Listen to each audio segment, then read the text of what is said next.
Hello, in this tutorial we will learn to analyze the performance of a binary classification model that was built in RapidMiner using logistic regression. There are a number of different performance metrics that one can look at, and we will look at a few common ones. And then we will also see how to tune the model performance using the create threshold operator in RapidMiner. My assumption is that you're familiar with the conceptual foundations of logistic regression, so the emphasis will be on the use of the software to analyze the performance and then to fine-tune the performance using create threshold. So a quick look at the data set. It's the same data set that I used in my prior tutorial where I showed you how to develop a logistic regression binary classification model. So the dependent variable is on the right hand side, the rightmost column. It's the presence or absence of coronary heart disease, CHD, coded as 0 or 1. A 0 means this particular observation, the individual was observed or classified as not having coronary heart disease, and a 1 means this person was classified as having coronary heart disease.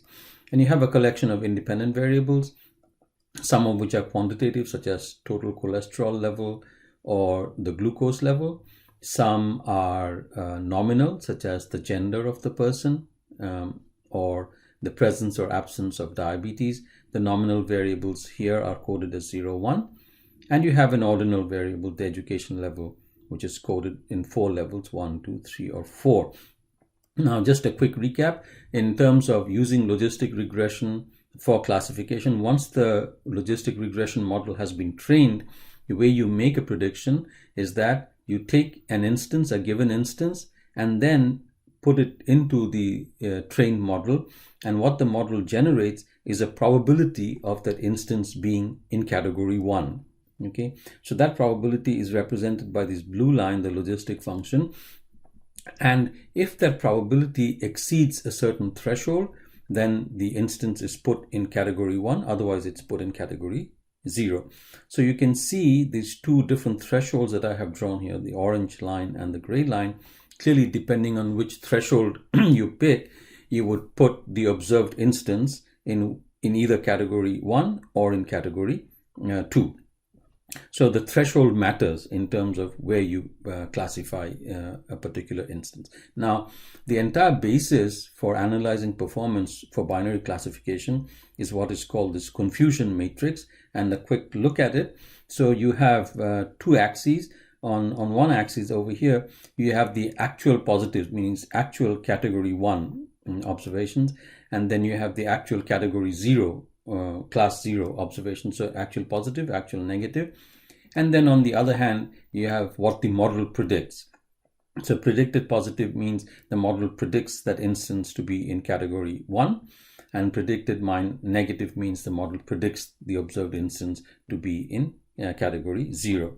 So given these two possibilities, what's true and what's predicted, you have these 4 possibilities of outcomes, 4 possible outcomes in any classification. So either it's true positive, so the instance was actually of category 1 and the model also predicted in category 1, or the instance was actually category 0 and the model also predicted category 0. So TP and TN are the desired outcomes. These other two boxes are mistakes, so false positive and false negatives. So ideally you want TP and TN, you want these two negative boxes to be 0. So you don't want any false positives or false negatives, but that never happens in practice. So given this confusion matrix, you can identify a whole bunch of different performance metrics. The most common one is accuracy. So if you look at the numerator and denominator, the interpretation of accuracy is what proportion of all the instances were classified correctly, whether it be category 1 or category 0. So whether positive or negative, what proportion of the total number of instances were classified correctly. So that's accuracy. So now if you look at two other metrics, I'll just choose two of them, sensitivity and precision. So if you look at sensitivity, if you look at the numerator and the denominator of that performance metric, the interpretation is what proportion of the actual category 1s was the model able to identify or classify correctly? What proportion of the actual class 1s, category 1s, did the model identify or classify correctly? So how sensitive was it? A high sensitivity means a high proportion of the actual category 1s were identified, were classified correctly by the model. Now, if you look at precision, again, if you look at the numerator and the denominator is this column. So the interpretation of precision is that out of all the instances that the model identified as category 1, what percentage of those were actually category 1? Okay, so if a model is not precise, that means it might be identifying the positive ones properly, but it's also identifying a lot of identifying a lot of instances that are of category 0. So it's not very precise in its identification, okay, or in its classification. So there are a number of different metrics that one can use, and we can't do well on all of them. It would be nice to have a classification model, binary classification model that's highly accurate, highly sensitive, highly precise, and so forth. And you typically cannot do well on all the metrics, and you have to pick and choose. And that is where the fine-tuning arises. That's what we want to show you, is how, when you change the threshold, do these performance metrics change. So with that, let's start up RapidMiner. And I'm not going to create the binary classification model from scratch. I will simply pull up the model that we built when we discussed how to build a binary classification logistic regression model, and I'll build from there. So here is the original model that we built for binary classification using logistic regression. So let me just quickly identify major portions of it. So this is the logistic regression operator. This is the central operator in this exercise. The operators on the left simply prepare the data for the logistic regression. So we identify the dependent variable, convert the nominal to numerical, and then throw out the one dummy variable for each nominal variable to address the multicollinearity problem.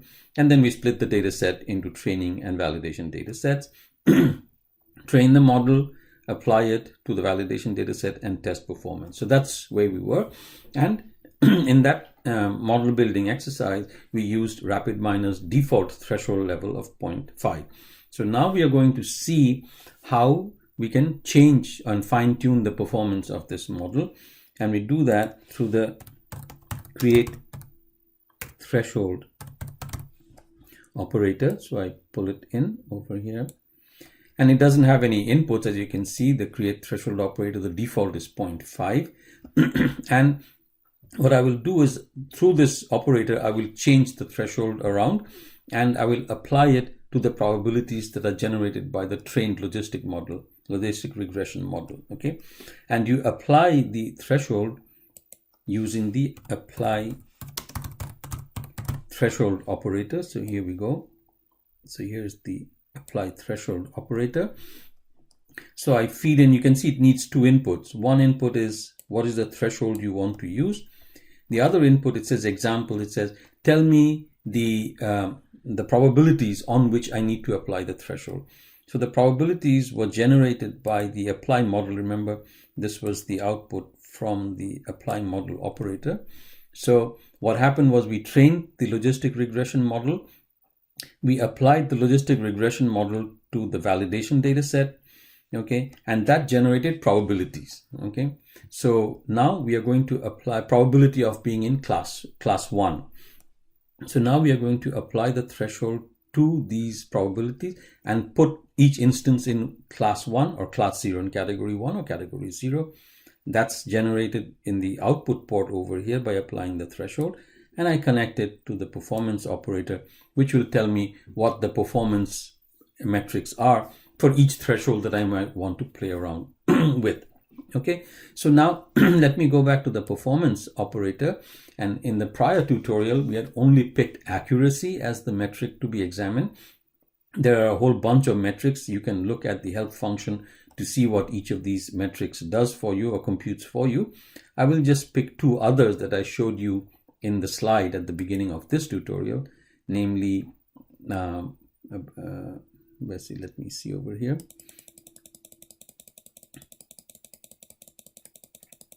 sensitivity and specificity. So I'd pick those two metrics as well, because I've shown those to you in the slide at the beginning. And now we'll use the threshold. Here's the create threshold operator. There's one little piece that I have to finish specifying. So in order for apply threshold to work properly, I need to tell RapidMiner which is the first class and which is the second class. After all, RapidMiner will put an instance into one of these two classes based on its comparison with the threshold. So here, when you're working with RapidMiner, it's absolutely important to identify these two classes using the values that are actually there in the data set. So in our case, the dependent variable CHT was coded as 0 or 1. So I have to identify the first class as 0 and the second class as 1. Okay, notice that if by chance the data set, let's say for CHT, had been coded as yes for those who have CHT and no for those who don't have CHT, then I would have had to say no for the first class and yes for the second class. So these two classes must be identified or specified exactly as the way they appear in the data. In our data, the first category is coded as 0. That's why I wrote a 0. And the second category was the second class was coded as a 1. That's why I wrote it as a 1. So you have to be very careful about this step. Otherwise, you will get an error message. The two classes must be specified here exactly as they are specified in the data. So with that, so the way I have set up the process right now, it's identical to what we had in the previous tutorial. Is just that the threshold can now be modified around. So let me run this process once. And I'm really just interested in the performance vector at this time. So here's the confusion matrix. And you can see, again, if you go back and compare it to the previous tutorial, we were looking at accuracy as the only performance metric. The overall accuracy is very good, is 85%. Okay. However, so the way you got 85% is 917 plus 12 divided by the sum of these four numbers. That's what will give you the overall accuracy. That's pretty good. But if you look at the accuracy for the two classes, in one class, for class 0, that means 0 means non-CHT and 1 means CHT in this particular example. So for the non-CHT class, the accuracy is really, really good. It's 99.35%. But the accuracy for those who have CHT is horrible. It's 6.9%. Okay. So usually, sometimes it happens that even though overall accuracy is high, you really want to focus on the accuracy on one of the classes. So given this medical context that we are looking at, it is very important that we identify or classify people who have CHT accurately. So the accuracy of the second class over here, the true class, CHT, is very important, and it's horrible. It's 6.9. So we need to modify it. We need to change the classification process to do it. By the way, there are these two other metrics, sensitivity and specificity, and you can compute those from the confusion matrix itself. The input numbers are the same. So let's just focus back on accuracy over here. I want to change the threshold to improve the accuracy of this CHT category. Okay.